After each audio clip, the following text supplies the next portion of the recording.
Kung 60 taong gulang ka na o higit pa, kailangan mong marinig ito. Ang isdang kinakain mo ay maaaring naglalagay ng mga lason sa iyong katawan, nagdudulot ng pamamaga sa utak, at nagpapabilis ng pagtanda ng hindi mo namamalayan. Isang nakakagulat na pag-aaral noong 2024 ang nakatuklas na ang mga matatandang kumakain ng isdang mataas sa lason ay may 70% mas mataas na panganib ng biglaang pagkawala ng memorya at atake sa puso. At hindi lang ito mga bihirang isda, kundi pati na ang mga pang-araw-araw na isdang pinagkakatiwalaan mo.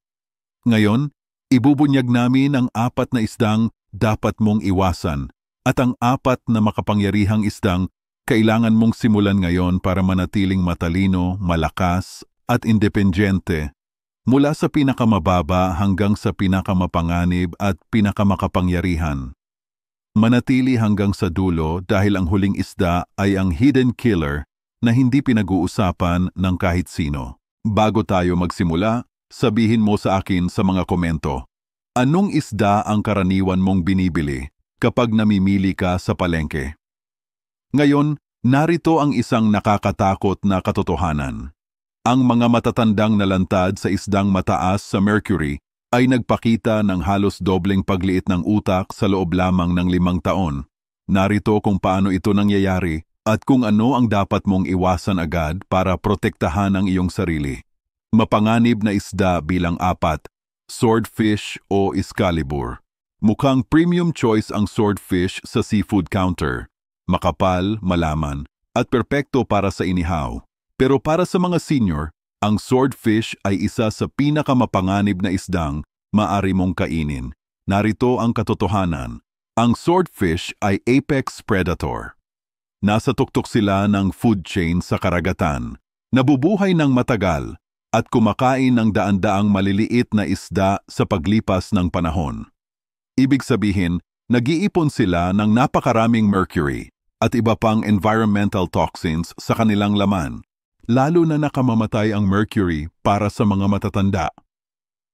Ang kakayahan ng iyong katawan na mag-detoxify ng mercury ay bumibilis ang paghina habang tumatanda at kahit mababang level ng mercury exposure ay direktang naiugnay sa pagkawala ng memorya, depression, pagkapagod, panghihina ng kalamnan, pinsala sa bato, at mabilis na paghina ng cognitive function.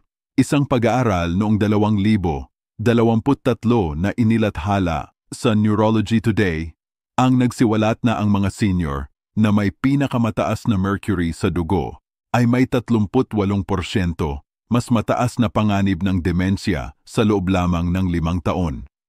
Ang pinaka-nakakatakot na bahagi, karamihan sa kanila ay walang halatang sintomas sa simula.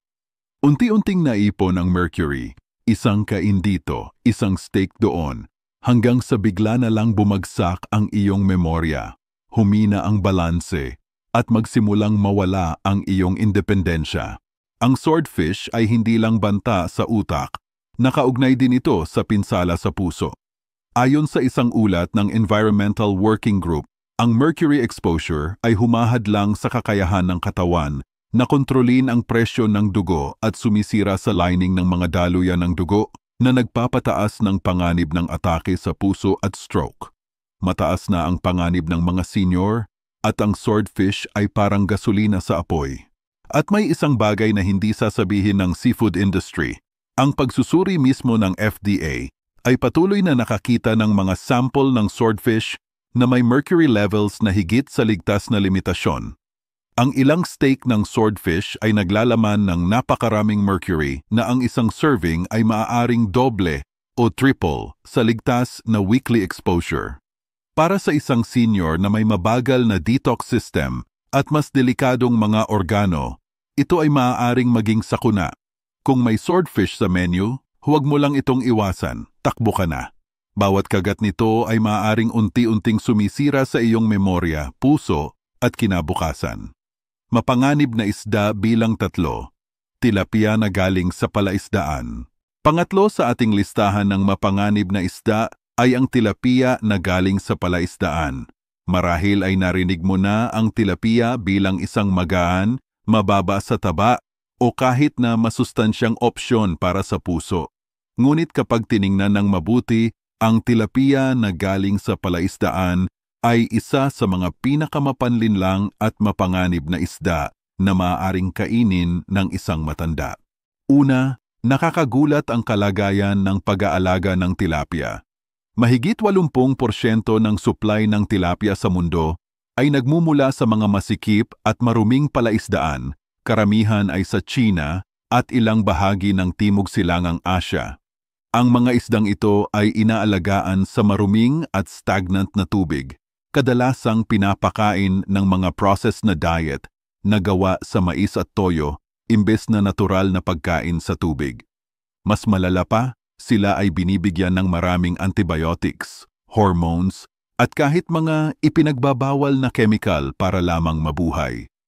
Isang ulat noong 2023 mula sa Environmental Protection Agency ang nagsiwalat na ang tilapia na galing sa palaisdaan ay madalas naglalaman ng mga residue ng gamot pang veterinary, industrial contaminants, at mga carcinogenic na pestisidyo tulad ng malachite green. Ngunit ang pinakanakakatakot na bahagi ay hindi ang mga lason, kundi ang epekto ng farmed tilapia sa iyong katawan pagkatapos itong kainin. Isang pag-aaral mula sa Wake Forest University School of Medicine ang nakatuklas na ang taba ng farmed tilapia ay lubhang pro-inflammatory, mas masahol pa kaysa sa pagkain ng bacon o donuts. Ang farmed tilapia ay napakababa sa omega-3 ngunit napakataas sa omega-6 fatty acids, lalo na ang arachidonic acid. Sa simpleng salita, ang pagkain ng farmed tilapia ay maaaring magdulot ng matinding pamamaga sa iyong katawan na nagpapalala sa arthritis, sakit sa puso, diabetes at maging cancer. Para sa mga matatanda, ito ay nakamamatay. Ang chronic inflammation ay tumataas na dahil sa edad, dagdagan mo pa ng farmed tilapia at para mo nang binuhusan ng gasolina ang naglalagablab na apoy. Napatunayan na ang mga matatandang kumakain ng mga pagkaing nagdudulot ng pamamaga ay mas mabilis makaranas ng memory loss, mataas na presyo ng dugo at paghina ng kalamnan. Isang clinical study noong 2022 sa Aging and Disease ang nagpakita na ang mga matatanda na may mataas na inflammatory markers ay biologically siyam na taong mas mabilis tumanda kaysa sa kanilang mga kapantay na nagdudulot ng mas madalas na pagpapaospital, bali, at maagang kamatayan. Ang farmed tilapia ay parang health landmine na nakakatago sa iyong plato. Kung mahalaga sa iyo ang iyong memorya, kalusugan at buhay, oras na para alisin ito sa iyong dieta ng tuluyan. Ngayon, kung akala mo ay masama ang tilapia, ang susunod na isda sa ating listahan ay mas malala pa. At ito ay isa na pinagkakatiwalaan ng maraming matatanda bilang healthy alternative. Mapanganib na isda bilang dalawa, king mackerel o tanggigi. Pangalawa sa ating listahan ng mapanganib na isda ay ang king mackerel. At hayaan niyong maging malinaw ako, hindi lahat ng mackerel ay masama. Ang ilang uri tulad ng Atlantic mackerel ay napakasustansya, ngunit ang king mackerel ay ibang usapin. Isa ito sa pinakamapanganib na isda na maaring kainin ng isang matanda. Ang king mackerel ay isa ring malaki at mahabang buhay na predatory fish na nangangahulugan na ito ay nag-iipon ng napakataas na antas ng mercury sa paglipas ng panahon. Sa katunayan, ayon sa updated seafood advisory ng FDA at EPA, ang king mackerel ay palaging nakalista bilang isa sa mga isda na may pinakamataas na mercury. Minsan ay mas mataas pa kaysa sa swordfish. Ang mga matatandang kumakain ng king mackerel, kahit paminsan-minsan, ay nagdudulot ng pagtaas ng mercury levels sa kanilang utak, bato at puso. At ang pinsala ay hindi nagtatagal bago magpakita. Ang mercury exposure ay direktang sumisira sa myelin sheath ng utak, ang protective layer sa palibot ng nerves na nagdudulot ng pagbagal ng pag-iisip, memory lapses, panginginig, at mas mataas na risk ng Alzheimer's. Ngunit ang puso ay hindi rin ligtas. Ang mercury ay sumisira sa mga blood vessel sa pamamagitan ng oxidative stress at pamamaga. Sa mga matatanda, ito ay nagdudulot ng pagkapal ng mga ugat, biglaang pagtaas ng blood pressure, at nakakatakot na risk ng heart attack at stroke. Ngunit maniwala ka man o hindi, may isa pang isda na mas mapanganib kaysa sa king mackerel. At ito ay isang isda na kinakain ng maraming matatanda nang may pagmamalaki na akala nila ay isa sa pinakamalusog na pagpipilian. Kung nanonood ka pa rin ng video na ito at nakakatulong sa iyo ang mga impormasyong ito, paki-comment ng numero 2 sa ibaba para malaman kong nandito ka. At kung hindi ka pa nakasubscribe, inire-recommenda kong mag-subscribe ka at i-on ang bell notification para hindi mo makaligtaan ang mga susunod na videos. Ang iyong suporta ay tumutulong sa amin na makagawa pa ng magagandang content para sa iyo. Ngayon, magpatuloy tayo. Panganib na isda bilang isa, farmed Atlantic salmon. At ngayon, ang numero 1 pinakamapanganib na isda para sa mga senior, ang farmed Atlantic salmon. Alam kong baka mabigla kayo. Marahil ay narinig ninyo na ang salmon ay mabuti para sa puso, pampatalino, at puno ng omega-3 at totoo iyan para sa wild salmon. Ngunit ang farmed Atlantic salmon ay isang ganap na naiibang uri at para sa mga senior, ito ay isa sa mga pinakamapanganib na banta sa kalusugan na nakatago sa inyong kusina ngayon. Una, pag-usapan natin ang tungkol sa mga lason. Ang farmed Atlantic salmon ay inaalagaan sa masikip at maruming mga kulungan kung saan laganap ang mga sakit. Upang mapanatiling buhay ang mga isdang ito hanggang sa maibenta, ginagamitan sila ng antibiotics, pesticides, at mga chemical na ipinagbabawal sa maraming bansa. Isang malawakang pag-aaral noong 2023 mula sa Norway na inilathala sa Food and Chemical Toxicology ang nakatukoy na ang farmed Atlantic salmon ay naglalaman ng hanggang 5 beses na mas maraming carcinogenic na polychlorinated biphenyls, PCBs, at dioxins kumpara sa iba pang seafood. Napatunayan na ang mga kemikal na ito ay nagdudulot ng cancer, sumisira sa immune system, at nagpapabilis ng pagtanda sa cellular level. Para sa mga senior na mas mahina ang kakayahan ng katawan na mag-detoxify ng mga nakakalasong sangkap, ang regular na pagkain ng farmed salmon ay parang unti-unting paglason sa iyong sistema sa bawat kain. Ngunit hindi nagtatapos sa mga kemikal ang panganib. Ang taba sa farmed salmon ay sira na mismo sa simula pa lang. Sa halip na mayaman sa malinis na omega-3 fatty acids tulad ng wild salmon, ang farmed salmon ay naglalaman ng mapanganib na mataas na level ng omega-6 fatty acids, ang uri ng taba na nagdudulot ng pamamaga, arthritis, sakit sa puso, obesity, at pagkawala ng memorya. At kung iniisip mo, okay lang, paminsan-minsan ko lang kainin, mag-isip muli. Ayon sa isang ulat noong 2023 ng Environmental Working Group, ang pagkain ng 2 servings lang ng farmed Atlantic salmon kada buwan ay naglalantad sa iyo sa sapat na dami ng PCBs na maaaring magpataas ng iyong risk sa cancer ng 25%. 2 pagkain lang kada buwan, sapat na para magdulot ng permanenteng pagbabago sa iyong kalusugan. Ang farmed Atlantic salmon ay maaaring magmukhang masustansya, ngunit sa loob, puno ito ng mga lason, inflammatory fats, at mga nakatagong kemikal na maaaring magpalabo ng utak, magpamanas ng mga kasukasuan, at magpahina ng puso. Kung mahal mo ang iyong kinabukasan, lakas at isipan, huwag nang muling kumain ng farmed salmon. 4 na isda na dapat kainin ng mga senior.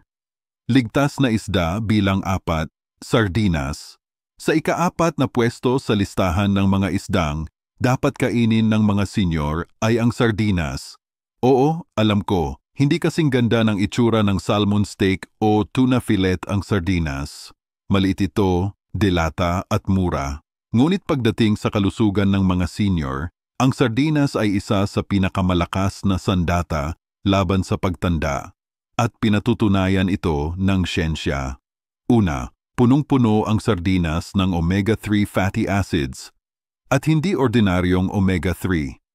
Naglalaman ito ng EPA at DHA sa anyong madaling masipsip ng aging body nang walang kailangang komplikadong proseso.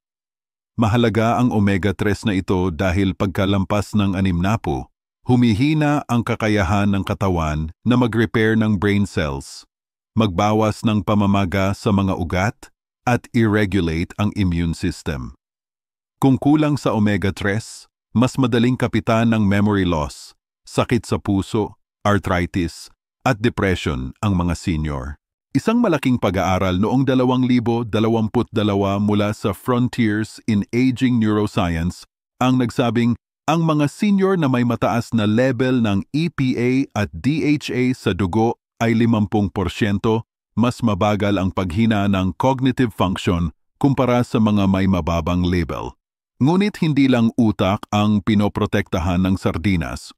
Punong-puno rin ito ng calcium, mas marami pa kaysa sa gatas, at natural na vitamin D na mahalaga para maabsorb ang calcium sa mga buto. Ipinakita ng pananaliksik mula sa Johns Hopkins University na ang mga senior na sapat ang vitamin D at calcium intake ay may 43% mas mababang risk ng hip fractures, isa sa mga pinakadelikadong pinsala pagkalampas ng 60. At isang bagay na maaaring hindi mo alam, ang sardinas ay mayaman sa coenzyme Q10, isang malakas na antioxidant na mahalaga para sa kalusugan ng puso.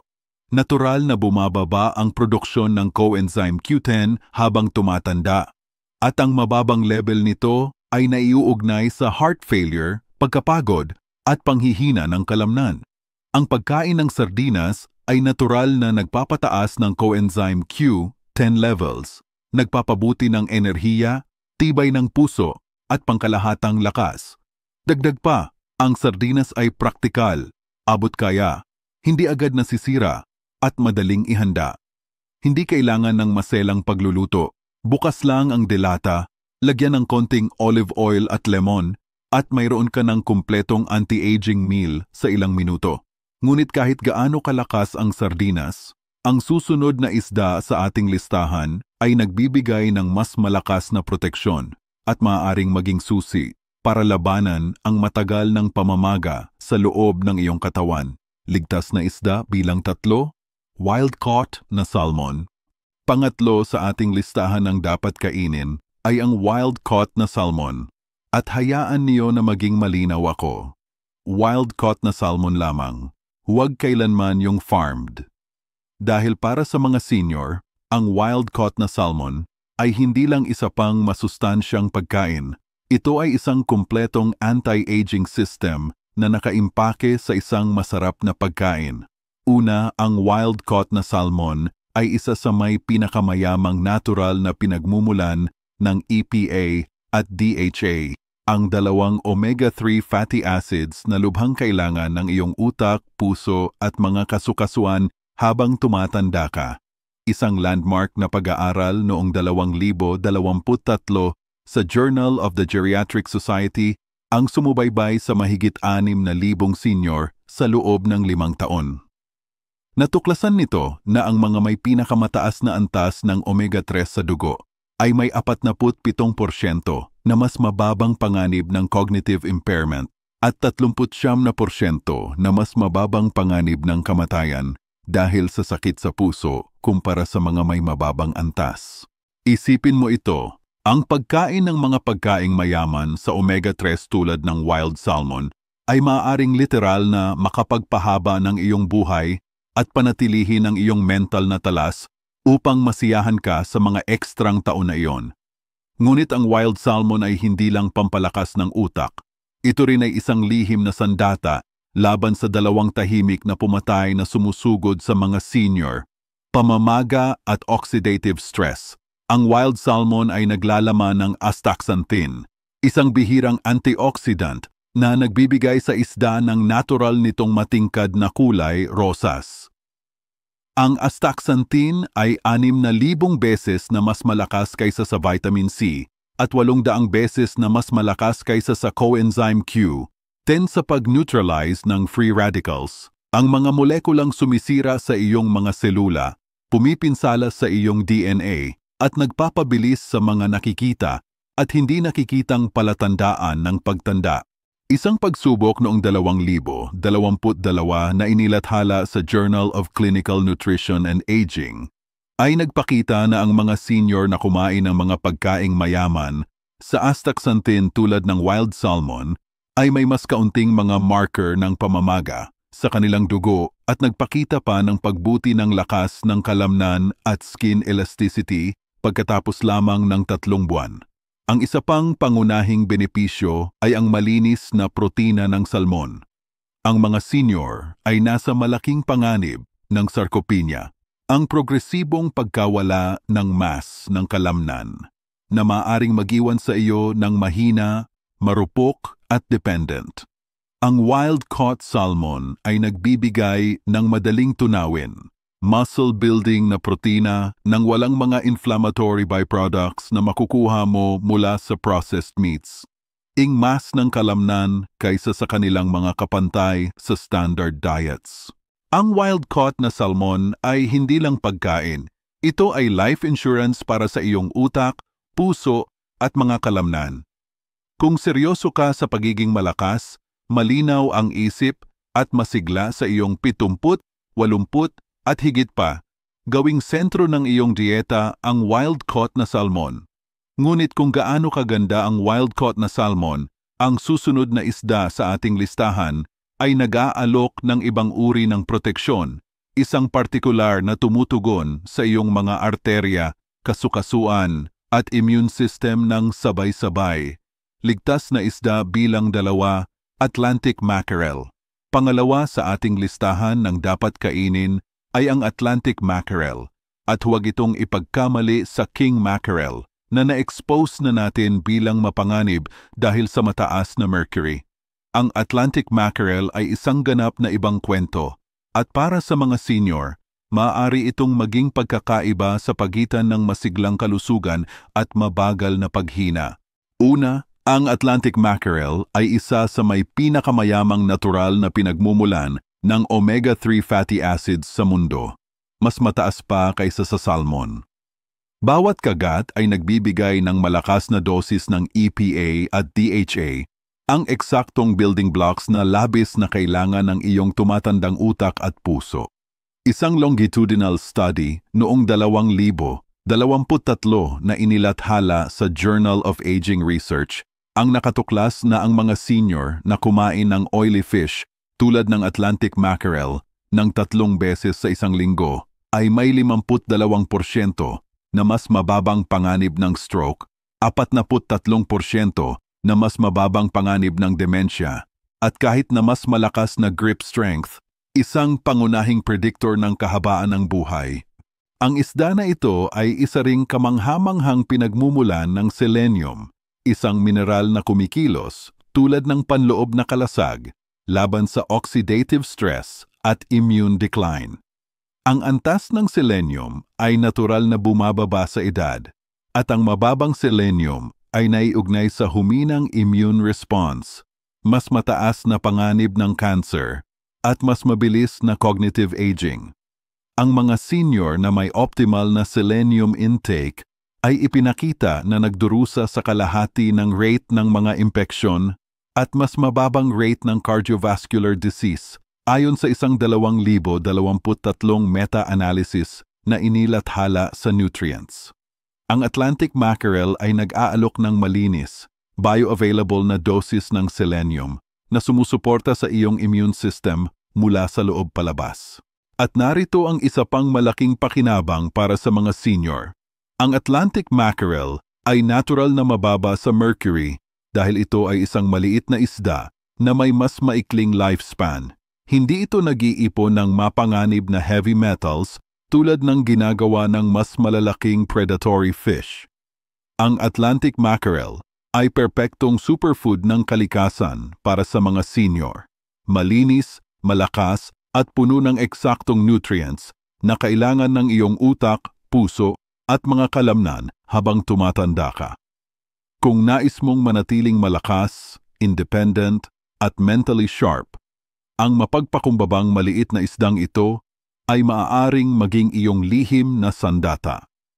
At ngayon, pupunta tayo sa number 1 na isda na dapat mong kainin, ang ultimate anti-aging powerhouse na nagtatago sa plain sight. Ligtas na isda blang isa, herring, tunsoy o alumahan, nasa pinakatuktok ng ating listahan nang dapat kainin ang isang isda na halos walang nag-uusap, pero maaari itong maging pinakamahalaga para sa mga senior. Ang herring, tunsoy o alumahan sa lokal na tawag. Kung gusto mo ng pagkain na nagproprotekta sa iyong utak, nagbibigay lakas sa puso, nagpapatibay ng mga buto, at nagpapabagal ng visible aging, ang herring ay tahimik na nakakahigit sa halos lahat ng iba pang isda. Una, pag-usapan natin ang brain health. Ang herring ay puno ng omega-3 fatty acids, lalo na napakataas na konsentrasyon ng DHA. Ang DHA ay ang omega-3 na direktang nagpapatibay sa pisikal na istruktura ng iyong brain cells. Kung kulang sa DHA, humihina ang iyong neurons, lumiliit ang utak, at bumibilis ang cognitive decline. Hindi ito maliit na bagay. Iyan ang pagkakaiba sa pagtanda ng buo ang isip o pagkalugmok sa memory loss, kalituhan, at pagkawala ng independensya. Pero hindi lang sa utak nakakatulong ang herring. Isa ito sa iilang natural na pagkain na may halos perpektong balanse ng omega-3 at omega-6 fats. Hindi tulad ng farmed fish o processed meats, pinapanatili nitong mababa ang inflamasyon nang hindi ito pinapalala. Ang low inflammation ay nangangahulugan ng mas malusog na arteries, mas flexible na joints, mas malakas na immune system, at mas mababang risk sa heart attack, stroke, at autoimmune diseases. Ang herring ay mayaman sa natural na selenium at vitamin A, dalawang kritikal na micronutrient na sumusuporta sa paningin, thyroid function, immune strength, at skin regeneration. Ang mga senior na may sapat na selenium at vitamin A ay mas mababa ang tsansa sa impeksyon, mas mabilis gumaling ang mga sugat, at mas mabagal ang visible aging. Hindi lang dagdag na taon sa buhay, kundi kalidad ng buhay sa bawat taon. Panghuli, ang herring ay nagbibigay ng lahat ng benepisyong ito nang walang malaking gastos tulad ng mga trendy na isda. Abot kaya ito, madaling mabili fresh, pickled, o delata, at madaling lutuin kahit para sa mga senior na nakatira ng mag-isa o simpleng kusina lang ang gamit. Walang komplikadong recipe, walang mamahaling sangkap, purong accessible nutrition na agad makikinabang ng iyong katawan. Ang herring ay tunay na nakalimutang superfood ng healthy aging. Kung gusto mong protektahan ang utak, palakasin ang katawan, bawasan ang risk sa sakit, at manatiling independyente hanggat maaari, gawing regular na parte ng iyong dieta ang herring simula ngayon. Magpapasalamat ang iyong future self. Ngayon alam mo na ang katotohanan.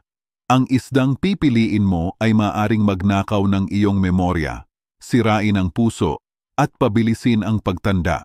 O maaari itong makatulong para manatiling matalino, malakas, at vibrant sa loob ng maraming dekada. Pumili ng maayos, pumili ng kaligtasan. Bago ka umalis, sabihin mo sa akin sa comments, nakakain ka na ba ng alinman sa mga isdang ito? At ano ang paborito mong paraan ng pagluluto ng isda? Binabasa namin ang bawat komento at gusto kong marinig ang iyong opinyon.